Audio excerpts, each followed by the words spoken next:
desejo que a minha cidade tenha no futuro uma segurança pública melhor. Eu desejo que na minha cidade, no futuro bem próximo, existam mais projetos culturais para atender toda a população. Eu amo a minha cidade, Aracaju, mas eu desejo que no futuro ela tenha um transporte de qualidade melhor.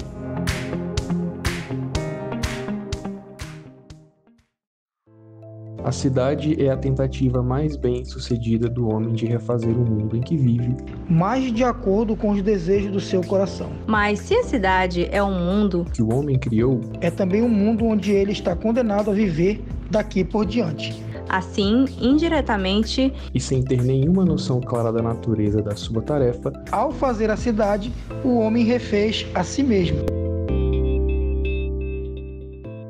Quando começou a ter uma certa produção de excedente econômico em relação aos bens mais básicos da vida, da reprodução da vida, os bens agrícolas, né? Começou a haver a possibilidade de as pessoas se aglomerarem no território. E aí vai surgindo esse fenômeno que a gente chama da cidade. Então a cidade nasce disso, nasce dessa junção das pessoas num determinado território, né? Por diversas razões. Às vezes pode ser uma razão de defesa do território, outra razão pode ser até religiosa, a concentração de uma prática de crença religiosa, pode ser política também, a construção de um poder político mais centralizado do que existia anteriormente, né? E, evidentemente, também econômica, né?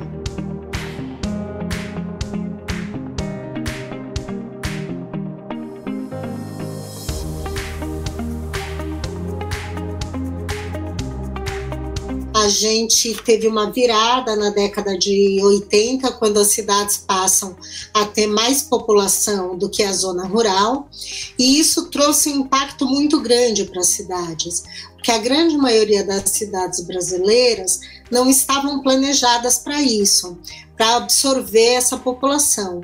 Então, aumentou as áreas de precariedade das cidades, né, as áreas vulneráveis.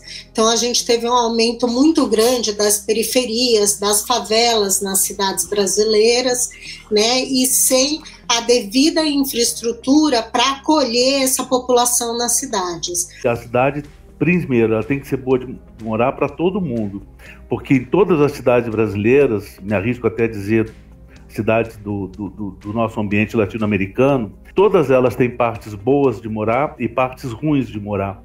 Então, uma das características das nossas cidades é a desigualdade territorial.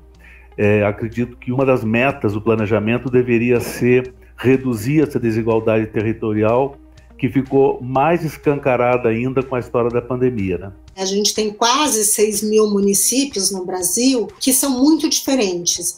A gente tem municípios pequenos que são muito empobrecidos, então que eles acabam não fornecendo uma qualidade de vida para o cidadão tão adequada, porque apesar de serem pequenos, com pouca população, eles acabam não tendo infraestrutura adequada para a população, esgotamento sanitário, né, água encanada, iluminação. Ao mesmo tempo, esse também é um problema das grandes cidades. E nas grandes cidades, obviamente, os problemas se aumentam, né? Nós temos as chamadas políticas urbanas, que são as políticas públicas dirigidas à gestão da cidade. Então, nós falamos aí da política pública de habitação, nós temos também a política de transporte, ou de mobilidade, que visa permitir as pessoas circularem na cidade. Nós temos também a política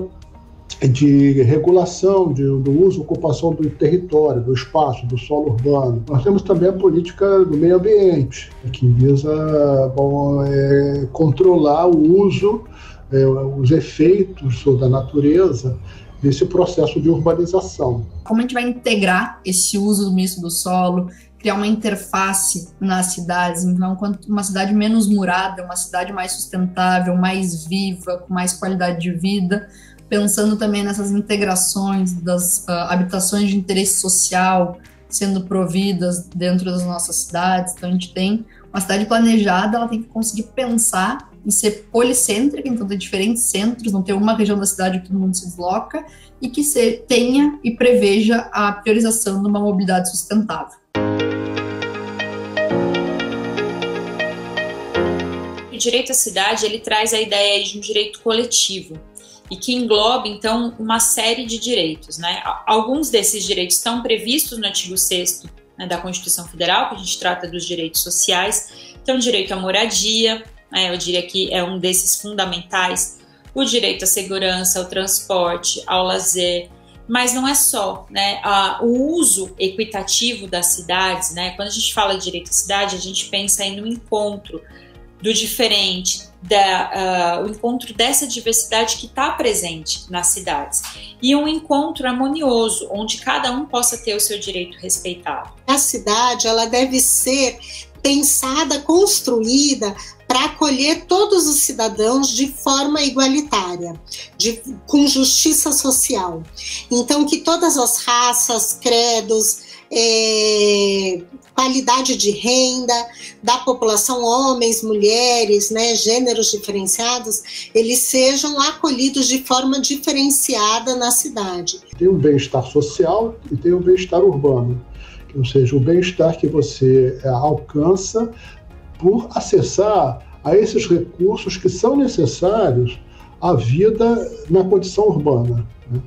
Então, a primeira ideia do direito à cidade é o direito a todos terem a mesma parcela de bem-estar urbano, uma igualdade em termos da distribuição desse bem-estar. A segunda acepção da palavra, direito à cidade, é uma acepção mais política, né?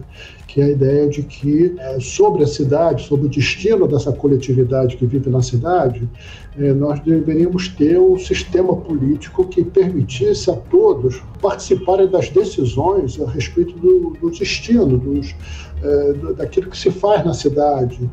Em 2001, esse direito ganhou força com a criação do Estatuto das Cidades. A Lei 10.257 estabelece diretrizes básicas para a política urbana e ferramentas para que ela seja colocada em prática. O Estatuto da Cidade é uma lei federal que foi aprovado para regulamentar o capítulo da política urbana da Constituição Federal. Então ele regulamenta os artigos 182 e 183 e ele trouxe aí uma série de regulamentações, né, a nível federal e diversas obrigações, estabelecendo algumas responsabilidades para os municípios. Politicamente, foi um grande avanço a gente ter uma lei federal. E essa lei federal, inclusive, ela trouxe tantos pontos relevantes que ela recebeu inúmeras premiações internacionais. É uma conquista que tivemos a partir da Constituição de 1988, que criou uma série de princípios e instrumentos, né, que orientam as intervenções públicas no sentido de enfrentar esses problemas urbanos, especialmente aqueles decorrentes das desigualdades sociais e as desigualdades urbanas. E depois, posteriormente, esse conjunto de instrumentos foi, regulado pelo Estatuto da Cidade e outros instrumentos e princípios foram adicionados, criando um marco regulatório muito importante em termos de incentivar um planejamento da cidade que enfrente esses problemas. O Estatuto deixou a critério dos municípios definir como se cumpre a função social da propriedade. Então essa lei municipal que vai dizer o que deve e o que não deve ser realizado em cada localização, em cada situação. O segundo bloco foi trazer uma ideia da gestão democrática da cidade. Então, a partir do quê? De órgãos colegiados, de debates públicos, de audiências, conferências, iniciativa popular de projeto de lei. Essa dimensão da gestão democrática traz aí a importância de se garantir a representatividade. E o terceiro bloco de relevância diz respeito a um reconhecimento coletivo de direito à posse da terra. Isso é importante principalmente para os assentamentos informais, né, que são conhecidos como as favelas ou assentamentos irregulares, onde não se é possível identificar individualizar os lotes ou os imóveis, e também alguma série de outros requisitos. Nós estamos agora vivendo exatamente um momento importante da renovação dos planos diretores das cidades. A obrigatoriedade de cada 10 anos os municípios refazerem seus planos e apresentarem esses planos à população e discutir com a população exatamente fazendo valer o que falávamos no início, que é o direito à cidade, o direito da cidade, o direito de cidade, né? Esse processo de planejamento participativo. O Brasil, ele inovou em inúmeros instrumentos de gestão democrática. O orçamento participativo é um deles, né, que nasceu em Porto Alegre e depois foi difundido aí para inúmeras cidades. Tem a previsão da gestão democrática orçamentária no Estatuto da Cidade também. E é interessante ressaltar que a gente tem essa inovação no campo legislativo. Porém, quando a gente vai para o campo da aplicação prática, a gente já não é mais tão vanguardista assim, né? Então, isso é uma das críticas que a gente faz, né? Apesar de essa legislação lá em 2001 ser uma legislação bastante avançada, hoje, 20 anos depois, a gente não tem o reflexo dessa vanguarda garantido no plano da realidade concreta.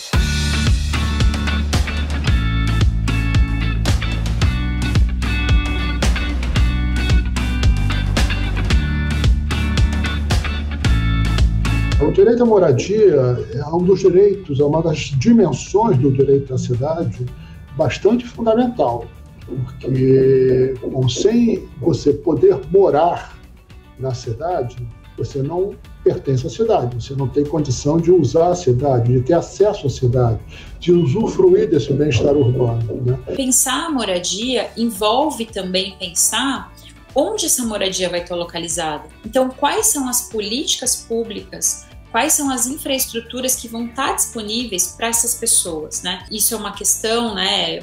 Pensar qual é o local da cidade onde essas pessoas vão poder habitar, porque a questão central da moradia é o preço do solo, né? O que torna a moradia cara não é a construção em si, mas é o solo, a infraestrutura que está ali agregada àquele terreno. E um dos problemas é que os programas de moradia que a gente tem aqui no Brasil, a maior parte deles é voltada para a questão da propriedade, da garantia do direito de propriedade. E é importantíssimo a gente distinguir que moradia é diferente de propriedade. A gente costuma dizer que o direito à moradia é uma porta de entrada aos outros direitos, né? Porque sem moradia as pessoas não conseguem nem se cadastrar no sistema de saúde, no sistema de educação. Então, a falta de moradia, além de retirar o próprio direito à moradia e trazer várias precariedades para a própria vida da pessoa, ela retira essa pessoa dos direitos do cidadão. Então, é fundamental a gente pensar na questão da habitação.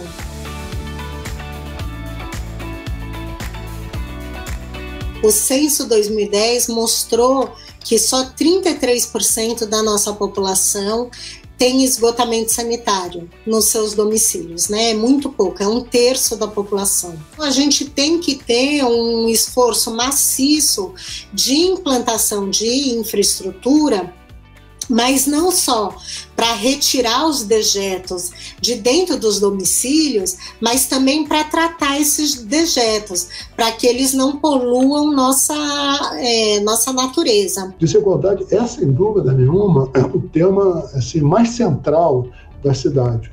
Dentro disso, bom, nós temos o problema habitacional, desigualdade habitacional, mas a desigualdade também de mobilidade da população no território da cidade, né? Então, um problema que se expressa no encarecimento dessa mobilidade, impedindo as pessoas de circularem livremente, a busca do emprego, enfim, do consumo, da escolaridade, etc. Além do problema do preço, né, do encarecimento, né, você tem o problema também da qualidade dessa mobilidade, né? Quer dizer, você tem uma parte da população que não tem acesso a uma mobilidade coletiva e de massa que permita essa mobilidade ser realizada de maneira eficiente e confortável. A questão da mobilidade, ela influencia em todos os aspectos da vida cotidiana do cidadão. Ela influencia no trabalho. Muitas pessoas têm trabalho informal nas cidades brasileiras. E essas pessoas que têm trabalho informal, elas têm que arcar com o próprio custo do transporte. Então, isso é um imperativo muito grande para a aferição de renda dessa população, que tem um impacto muito forte o transporte.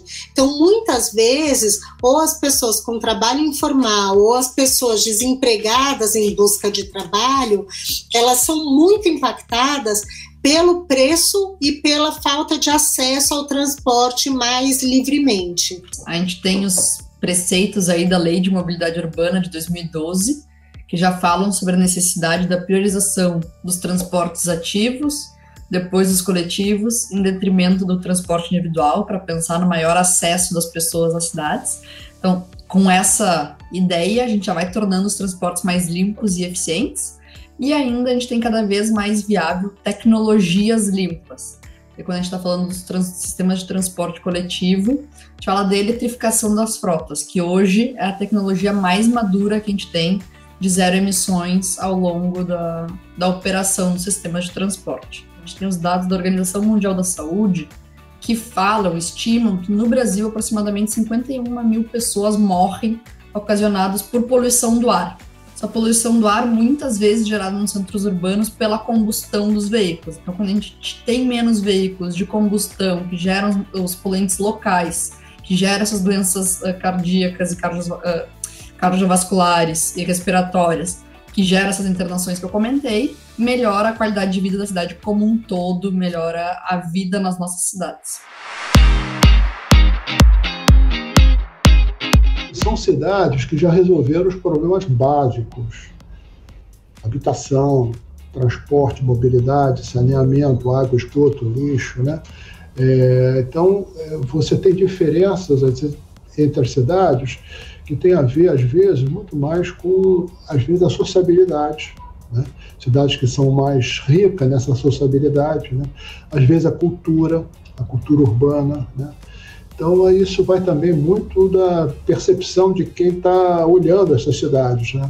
Eu acho que, por exemplo, Paris é um exemplo de uma cidade que conseguiu alcançar um grau de bem-estar, esse bem-estar urbano, e, além disso, tem outras dimensões que tornam a vida urbana muito mais interessante, muito mais criativa, que é a cultura. A cultura é associada à história da cidade. Quando os residentes acham que a cidade deles é boa de morar, é porque ela deve ser mesmo boa de morar. É claro que isso também tem que haver com uma comparação com outras cidades. Quer dizer, os residentes que conhecem a sua cidade e conhecem outras, começam a fazer comparação. Nós até construímos um índice de bem-estar urbano que tenta capturar em 10 dimensões as diferentes condições de vida com relação a essa questão do bem-estar urbano, né? De uma maneira geral, né, nessas 10 dimensões, as cidades no Brasil são deficientes, porque é um índice que varia de 0 a 1, como é o índice de desenvolvimento humano, ou índice de Gini, né? Então, quanto mais perto de 1, você tem mais uma totalidade de elementos que compõem esse bem-estar urbano. Então, não tem nenhuma cidade no Brasil que chegue perto ao que seria o ideal, né? Todas têm sempre uma dimensão boa, mas outras carentes, né? Algumas cidades têm políticas interessantes que podem servir de exemplo para outras cidades, né? Então, por exemplo, a cidade de São Paulo, nos últimos anos, tem ampliado muito a apropriação do espaço público para a população, permitido isso. Então, tem feito políticas públicas de ruas abertas para a população no domingo, que são fechadas para carro, coisa que o Rio de Janeiro já era um exemplo importante no Brasil, né? E isso tem feito a população paulistana se apropriar da rua, se apropriar do espaço público, transformar aquele espaço para o seu lazer. Isso é uma experiência muito interessante por exemplo? Eu acho importante que as pessoas saibam que no Brasil só existem 3 cidades desenhadas, digamos assim, cidades com desenho urbano. A primeira é Brasília, claro, em 60. A segunda seria Curitiba, em 66. E a terceira é Palmas, capital do Tocantins, nos anos 80 e tantos, né? Outras cidades começaram com desenho, como Belo Horizonte, por exemplo, que tinha uma avenida do contorno e há muito tempo que a cidade passou por cima do contorno, como Goiânia também e outras cidades brasileiras. O que caracteriza talvez Curitiba é que desde aquela época esse desenho vem sendo mantido.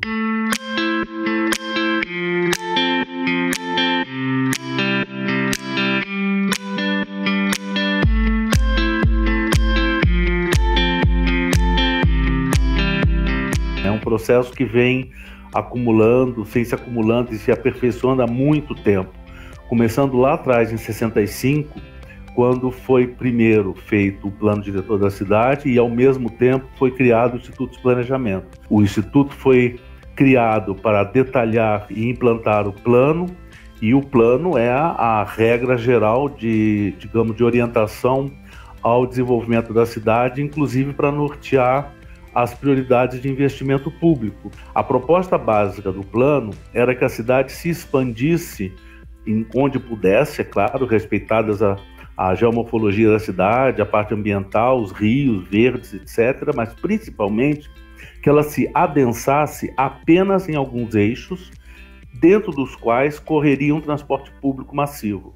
Então, esse é o principal ponto de identificação da cidade. O transporte coletivo precisa ser confiável e rápido, diferentemente do carro, que tem liberdade e comodidade. De modo geral, salvo esses casos grandes de pico e de situações anormais, a qualidade, o tempo que a pessoa passa no transporte é o menor possível, de modo a ela ter mais tempo para outras coisas.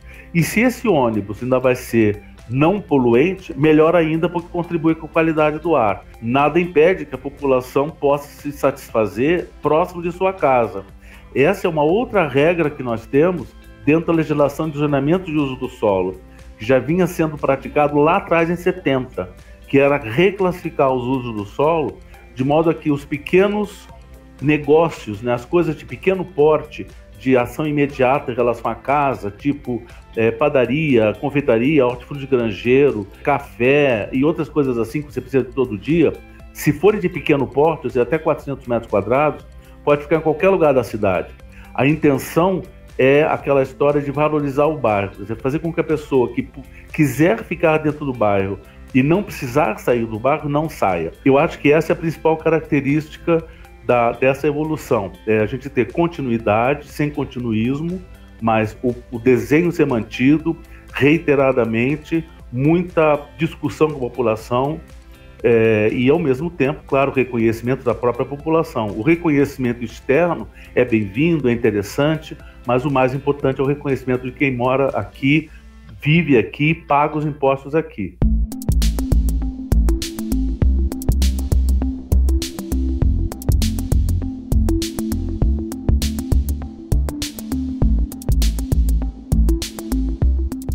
Seu traçado único, a capital do país chama a atenção pelo verde, por suas formas futuristas, pela disposição planejada de prédios institucionais e residências e pela sinalização diferenciada.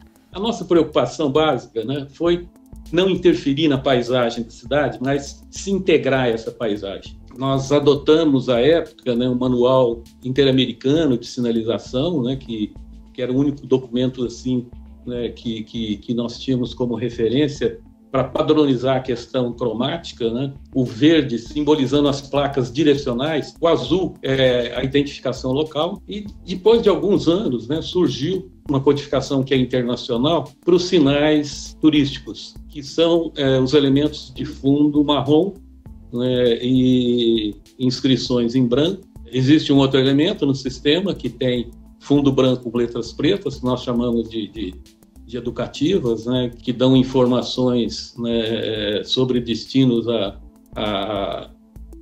que o usuário está procurando. Nós fizemos a sinalização não só para o motorista, mas também para o pedestre. Se você observar pela cidade, né, você tem mapas de pedestre em todos os setores que eles se dirigem, em todas as superquadras, né? Então, o pedestre, né, circulando pela cidade também, né, mereceu essa atenção, né? O que ficou de importante, digamos, nessa experiência, né, é exatamente, né, essa questão da equipe, né, entender realmente, né, o que se pretendia, né, com a implantação de Brasília, né? Nós tivemos até um reconhecimento internacional dessa proposta nossa da sinalização. Em 2012, né, quer dizer, nós tivemos uma das peças, né, representando a sinalização incorporadas ao acervo permanente do Museu de Arte Moderna de Nova York, né, de sinalização urbana, né, é o único projeto até hoje aceito pelo MoMA de Nova York.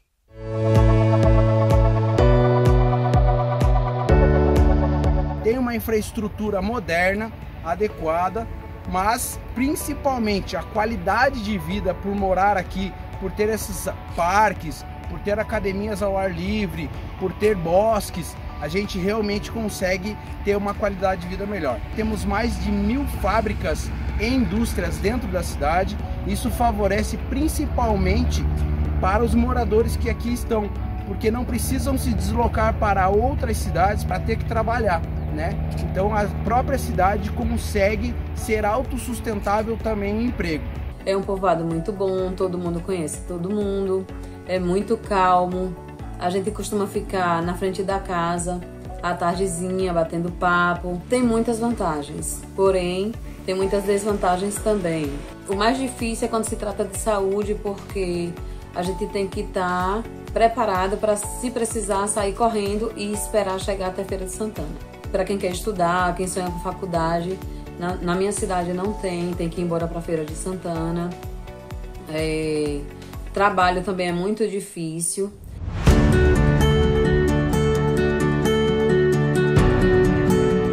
A cidade é nossa, a cidade é de todo cidadão, e o fundamental é que o cidadão se aproprie da cidade. Tem muitos estudos mostrando que quanto mais a gente tenha políticas públicas efetivas, mais o cidadão se apropria. A população entende que ela está recebendo do poder público um espaço de qualidade e ela deve manter aquele espaço. A boa cidade do futuro é aquela que as pessoas, primeiro, podem se desenvolver como seres humanos, né? Desenvolverem toda a sua capacidade, contribuírem com a sua capacidade para a melhoria das outras pessoas e dos espaços públicos que estão à volta e que essa pessoa usa, e que no final das contas possam ser pessoas plenas dentro desse espaço urbano. Uma cidade boa de se viver, para mim, acho que é uma cidade que todas as pessoas têm acesso às suas oportunidades, que elas não são limitadas a estes acessos pela maneira que a cidade cresceu e pelas opções de mobilidade que essas pessoas têm acesso. A cidade é fundamental para a sua qualidade de vida cotidiana.